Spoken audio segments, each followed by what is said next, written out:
Assalamualaikum warahmatullahi wabarakatuh. Saya Nurul Tarisya Syam dengan NIM 425-18019 dari kelas 3A Teknik Komputer dan Jaringan. Pada video kali ini, saya akan menjelaskan sebuah konsep tentang mekanisme pertahanan dalam jaringan. Terdapat 4 poin yang akan saya bahas. Pertama, tujuan keamanan jaringan. Kedua, kelemahan dan ancaman. Ketiga, strategi kebijakan keamanan. Keempat, metode keamanan jaringan. Pertama, tujuan keamanan. Menurut Gunn-Vickel dan Spafford, ahli dalam computer security, komputer dikatakan aman jika bisa diandalkan dan perangkat lunaknya bekerja sesuai dengan yang diharapkan. Keamanan komputer memiliki 5 tujuan, yaitu pertama, availability atau ketersediaan. Tujuan yang pertama ini memiliki kemampuan ketersediaan informasi yang dibutuhkan. Kebanyakan, jika komputernya tidak aman, maka tingkat availability-nya atau ketersediaannya bisa dipertanyakan. Seperti komputer dapat di-shutdown jika dapat di-exploit oleh attacker. Yang kedua, confidentiality atau kerahasiaan. Kerahasiaan informasi yang berada dalam komputer. Hal ini bertujuan agar seluruh informasi yang rahasia dalam komputer tidak jatuh ke tangan attacker. Berbagai cara telah dilakukan untuk hal ini, misalnya pembatasan akses, penggunaan secure mode, kriptografi, dan lain-lain. Ketiga, control.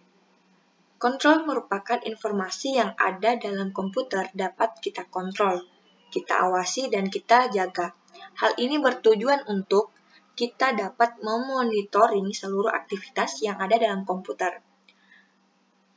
Keempat, data integrity. Data memberikan informasi yang sama, utuh, dan konsisten. Data integrity ini dilakukan agar tidak terjadi penyisipan informasi dari attacker dalam komputer. Biasanya, hal ini berkaitan dengan verifikasi dan validasi informasi sebuah data. Yang kelima, audit. Fungsi dari audit sangatlah penting, terutama untuk mengetahui log.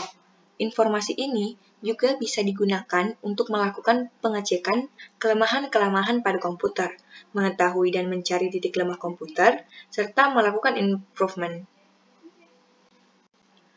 Poin kedua, kelemahan dan ancaman. Cacat atau kelemahan dari suatu sistem yang mungkin timbul pada saat mendesain, menetapkan prosedur, mengimplementasikan, maupun kelemahan atas sistem kontrol yang ada sehingga memicu tindakan pelanggaran oleh pelaku yang mencoba penyusup terhadap sebuah sistem. Kelemahan tersebut dimanfaatkan oleh orang-orang yang tidak bertanggung jawab seperti serangan yang ada. Pertama, untuk mendapatkan akses atau biasa disebut access attack. Kedua, untuk melakukan modifikasi atau modification attack. Ketiga, untuk menghambat penyediaan layanan atau yang disebut denial of service attack. Ancaman biasanya timbul disebabkan oleh adanya kelemahan yang terjadi karena tidak terpenuhi aspek keamanan. Kelemahan memperlihatkan tingkat keandalan sistem keamanan suatu jaringan komputer terhadap jaringan komputer yang lain, sehingga dapat terjadi ancaman dan serangan. Terdapat beberapa tujuan ancaman, yaitu pertama, ingin mengetahui data yang ada pada suatu jaringan untuk suatu kepentingan.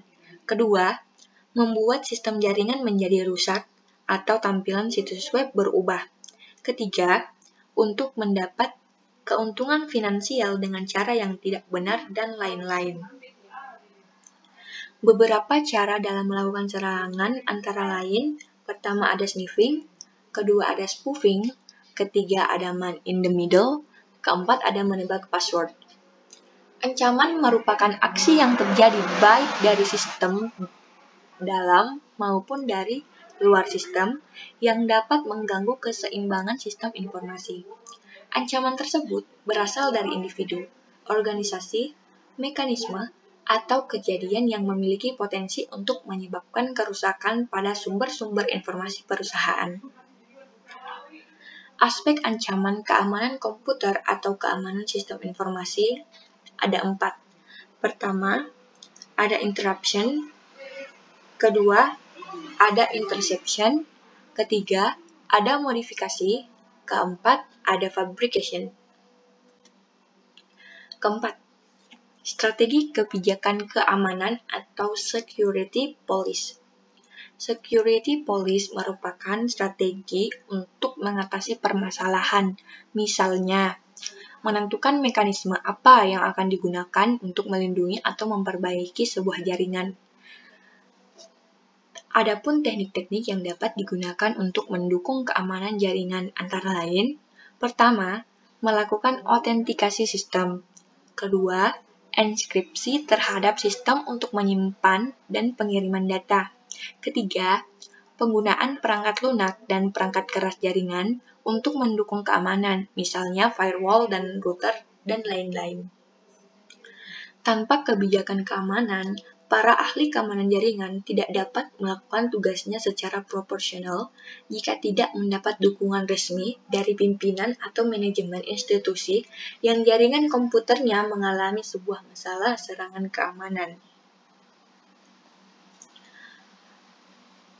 Metode keamanan jaringan. Pertama, Internet Firewall. Internet Firewall ini berfungsi untuk mencegah akses dari pihak luar ke sistem internal. Firewall bekerja dengan dua cara, dengan menggunakan filter dan proxy. Filter digunakan untuk menyaring sebuah komunikasi agar terjadi seperlunya saja, sedangkan proxy berarti mengizinkan pemakai dari dalam untuk mengakses internet seluas-luasnya. Kedua, ada kriptografi. Kriptografi merupakan penyandikan data atau menyandikan data. Pada kriptografi terdapat dua proses, yaitu enkripsi dan deskripsi. Enkripsi merupakan program mengubah data asli menjadi data sandi, sedangkan dekripsi adalah proses mengembalikan data sandi ke aslinya. Data hasil penyandian disebut dengan ciphertext. Proses enkripsi dilakukan sebelum data dikirim, sedangkan merubah menjadi data asli dilakukan setelah data dikirim, disebut dengan deskripsi. Ketiga, ada Secure Socket Layer atau SSL. Pengiriman data melalui transmisi yang disandikan atau pengiriman data dengan cara menyandikan data. Hal ini dilakukan agar komputer-komputer yang berada pada pengiriman dan penerimaan data tidak dapat membaca isi data. Beberapa step atau cara untuk mengatasi ancaman. Berikut ini akan dijelaskan beberapa serangan terhadap sebuah jaringan komputer dengan keamanan yang dapat dilakukan. Pertama, DOS atau DDoS. DOS atau Denial of Service dan DDoS atau disebut Distributed Denial of Service merupakan sebuah metode serangan di mana klien menyerang pihak server dengan terus-menerus mengirim paket inisiasi sehingga server tidak dapat membuat koneksi. Kedua, ada Smurf Attack. Smurf Attack ini mekanismenya melakukan sebuah penyerangan akan mengirimkan paket ping permintaan ke suatu host dan merubah alamatnya menjadi alamat IP lain, sehingga host tersebut akan mengirim paket balasan ke IP tersebut. Langkah pengamanan pada Smurf Attack ini, misalnya, ketika ada sebuah host menerima sebuah paket inisiasi, maka host tersebut akan mengalokasikan ruang memori yang sangat kecil, sehingga host tersebut bisa menerima koneksi lebih banyak. Ketiga, paket sniffing. Paket sniffing merupakan sebuah metode serangan dengan cara mendengarkan semua trafik di jaringan, sehingga sebuah host bisa merubah konfigurasi dan memproses semua paket yang dikirimkan oleh host lainnya. Langkah keamanan pada paket sniffing ini, pertama, memeriksakan apakah ada host di jaringan kita yang sedang dalam metode promiscuous sehingga dapat melakukan sniffing. Kedua, mempergunakan SSL untuk mengamankan HTTP adalah metode enskripsi. Yang keempat, IP spoofing. Jenis serangan yang dengan penyamaran serangan ini dilakukan dengan cara mengubah alamat asal sebuah paket sehingga dapat melewati perlindungan firewall dan menipu host penerima data. Itulah tadi beberapa penjelasan tentang konsep dan keamanan pertahanan dalam jaringan. Mohon maaf apabila ada kekurangan dan kesalahan. Terima kasih atas perhatiannya. Wassalamualaikum warahmatullahi wabarakatuh.